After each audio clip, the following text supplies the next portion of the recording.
Hey guys, ketemu lagi sama gua Henry Lucky di Auto Bros Media. Hari ini kita lagi ngambil mobil nih, Hilux 2015 tipe V Matic. Mobil ini kondisinya itu bekas mobil layanan jalan tol.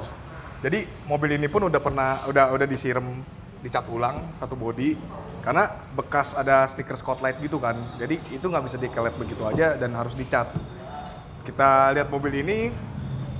Mobil ini basically ya mirip banget sih sama Fortuner VRZ ya, karena VNT. Karena memang dia satu gen dan Fortuner itu versi SUV-nya, yang ini versi double cabin-nya. Dari desain dilihat tarikan garisnya juga mirip banget sama Fortuner. Cuman dari muka sih beda ya, nggak sama persis. Walaupun fiturnya kurang lebih mirip seperti mesin itu Fortuner banget, 2500 VNT turbo diesel. Ini pun sebenarnya kalau tipe V ini ada list chrome di sini, cuman ya ini kondisinya nggak se-perfect itu. Kalau gue pribadi terhadap desain mobil ini, gue suka ya, soalnya kalau gue sendiri kan pemakai Innova 2013, gue ngelihat ini mobil tuh ya udah desainnya ringkes dan cukup manis dilihat gitu loh. Kondisinya bisa dilihat ya, ban ala kadarnya. Terus ini kalau ini kan tipe V, velg pun sama kayak Fortuner tipe G. Kalau yang tipe E dia masih velg kaleng. Kalau yang tipe G ada lagi di sono itu velgnya ring 16. Nah, ini kita bisa lihat ke belakangnya. Belakangnya udah pakai bed liner. Terus dia juga udah ada bumper. Kalau yang tipe G sama V udah ada bumper, tapi kalau yang E belum ada. Kita lanjut ke interior ya guys. Sekarang kita ada di dalam interiornya guys. Kita bisa lihat di mobil ini bentuknya mirip banget ya kayak Fortuner G. Dan yang kerennya dari tipe Hilux tipe V ini guys, joknya udah elektrik. Terus kita bisa lihat MID juga ini lengkap kayak Fortuner G juga. Cuman yang bedanya dari Fortuner G ini tipnya masih standar, belum monitor. Jadi kalau kita mau pasang kamera mundur nggak bisa pasang begitu aja, kita mesti ganti tape-nya dulu yang ada monitor yang bisa integrated sama kamera mundur, atau kita pasang satu monitor di sini untuk kamera mundur. Sama tuas AC. Tuas AC ini dia masih kayak Innova tipe G, tipe E, masih puter ya. Walaupun ini udah tipe V tapi masih belum elektrik. Tombolnya gede-gede, mudah diraih, posisi begini. Terus colokan ini lighter, terus ini ada colokan, jadi membantu banget ya. Jadi kalau misalkan mau cas HP ada dua, bisa diatur. Biasanya kan cuma satu ya kalau mobil-mobil. Terus tuas 4x4, ini juga posisinya mudah diraih juga. Sisanya semua mirip. Yang gue suka dari mobil ini, dia ada laci plus bisa jadi handrest. Untuk penyimpanan storage lumayan banyak ya tempatnya ya, kayak pasti ada laci, ukurannya lumayan oke. Terus ada lagi di sini ada tempat buat naro. Dia bukan ini ya, bukan AC-nya nggak tembus. Biasa kan kalau mobil-mobil kan ada yang AC-nya tembus, jadi kita bisa buat dinginin minuman. Tapi ini botol kayaknya nggak masuk deh di sini. Terus ini juga ada cup holder di sini. Ini buat bisa taruh koin atau kartu. Di kanan kiri sini juga ada cup holder, walaupun covernya lagi kita lenyap entah gimana, nanti kita cari ya supaya bisa bagus lagi. Terus sama di door trim juga ada space ya, jadi bisa buat taruh cup holder juga, sama sini ada space dikit. Terus sama setir, kalau setirnya ini baru tilt doang, belum teleskopik, belum bisa maju mundur. Sama pegangan ini juga menurut gue cukup ngebantu kalau buat yang ngerasa mobil ini cukup tinggi, jadi bisa pegang ini untuk masuk. Nah, untuk audio ini juga kita lihat di sini udah ada tweeter juga, jadi nggak cuma di sini doang audionya. Kalau untuk fitur ya fitur-fitur standar, bisa aux, bisa USB. Ini kayaknya ada tombol telepon, kalau connect bisa dari sini. Habis itu ada tombol setir ya di sini guys buat ngatur audio. Untuk bagian belakang, kalau posisi duduk, gue dengan tinggi badan 176 cm, berat badan gue 93, gue kakinya agak begini ya. Cuman kalau posisi duduk sih masih oke sih, maksudnya dia nggak gitu tegak, jadi lumayan cukup sender juga, maksudnya masih bisa kita nyamanin aja gitu loh bawa ya, masih oke lah. Untuk posisi headroom juga oke.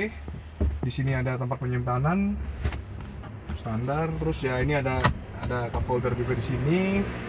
Tapi belum ada ini ya. Kalau yang Hilux baru kan udah ada handrest di sininya. Kalau ini belum ada. Overall oke sih. Kita lanjut ke bagian belakang. Kalau mobil Fortuner bagian belakang kan dia ada body ya. Kalau ini bak.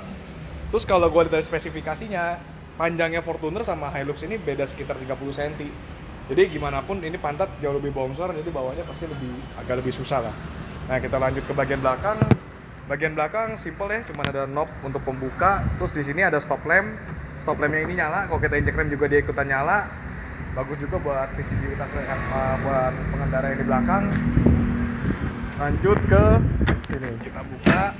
Nah, dari bak ini mungkin bisa teman-teman bawa kambing atau bawa sapi, nggak tahu ya, canda. Jadi gue mau jelasin tentang ini. Dia udah pakai bedliner dari Carry Boy. Dia ada pivot pointnya ada 4, 1, 2, 3, 4 di sini. Jadi kalau bawa sesuatu tuh kita bisa ikat gitu loh. Kalau kita nggak ikat kan bahaya juga, takut kemalingan gitu loh guys. Lanjut ke mesin, ini air scoop-nya beneran ya guys, jadi bukan pajangan, jadi intercooler memang di atas. Ini kan mesin bener-bener persis sama Fortuner VNT. Nah, kita lanjut lihat bagian dalam mesin. Mesinnya ini mesin diesel 2KD yang menggunakan teknologi VNT turbo. Jadi latestnya versi akhir dari 2KD yang udah kenceng ya. Jadi HP-nya itu sekitar 160-an. Terus kalau ini di tune sih bisa dapat 240, sekitar 240 HP, torsi 500-600 Nm ya. Konfigurasinya mesin 2KD pada umumnya kayak Innova juga, ini filter udaranya pun sama Innova sama Fortuner pun sama. Ya parts-partsnya ini sama lah mereka kurang lebih. Terus tapi di sini aki dari showroomnya kita dapat kecil ya guys ya. Kita perlu ganti sih, ini akinya ini ukuran 55, dia ini ukurannya Innova bensin. Kita mesti ganti yang 80 baru ukurannya mesin 2KD. Di sini ada filter solar. Ya kurang lebih mesin ini teman-teman bisa search lah betapa awet dan badaknya nih mesin. Oke guys, sekarang kita coba bawa mobilnya, kita coba jalan, kita coba rasain impresi dari mobil ini, bantingannya dan lain-lain.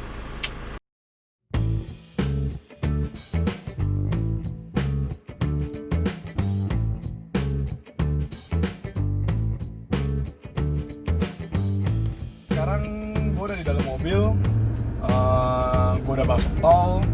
Jadi kalau so far bawa ini sih bener-bener rasanya kayak bawa Fortuner VNT. Cuman bedanya mobil ini belakangnya lebih keras ya, karena kan kalau yang double cabin ini sistemnya masih pakai per daun bukan pakai per keong. Jadi tujuannya memang dia dipersiapkan buat bawa muatan gitu di belakang. Dan mobil ini repotnya lagi mesti urus kir. Kalau mau Fortuner kan nggak perlu, kalau ini urus kir karena ini mobil angkutan disebutnya. So far kalau tenaga enak sih, nggak mengecewakan. Cuman ya kita perlu ganti fluida dari mobil ini karena gue nggak tahu terakhir ganti oli kapan segala macam. Udah biar aman dan biar kita nyaman juga, gue bakal ganti semua, termasuk sampai kuras oli metik pun akan gue lakuin. Stay tune ya guys. Posisi menyetir sama visibilitas oke ya, karena ini pilarnya kecil jadi semua kelihatan kayak wide aja gitu penglihatannya. Sama ini armrest di sini cukup nyaman buat gua, ini juga oke. Senderan kepala juga nggak terlalu maju, juga nggak terlalu mundur, pas aja bener-bener. Posisi gua enak lah, maksudnya gua cukup nyaman dengan posisi nyetir gua kayak gini. Terus dia punya lampu ini juga speedometer, bisa di setel kalau lagi mau terang atau gelap. Cuma klaksonnya agak kecil, nanti kita ganti juga guys. Oh iya, by the way, ini kaca spion juga udah ini ya, udah bisa out of retract, udah bisa retract. Sama kalau setel dari dalam udah biasa ya, mobil LGC juga udah begitu kan. Dia punya airbag juga, ada 2 airbag. satu disetir satu di penumpang. Ya Fortuner banget, Fortuner versi bekerja keras bagi kita guys. Gue nikmatin dulu ya perjalanan gua. Nah guys, sekarang kita udah sampai rumah. Nantikan series dari perbaikan dan modifikasi dari mobil ini. Kita lihat bakal jadi gimana ini mobil pada akhirnya. Tunggu kita di seri selanjutnya tentang bangun Hilux ini di hari Jumat besok. Jangan lupa like, share, komen, dan subscribe channel YouTube kita Autobros Media. See you guys.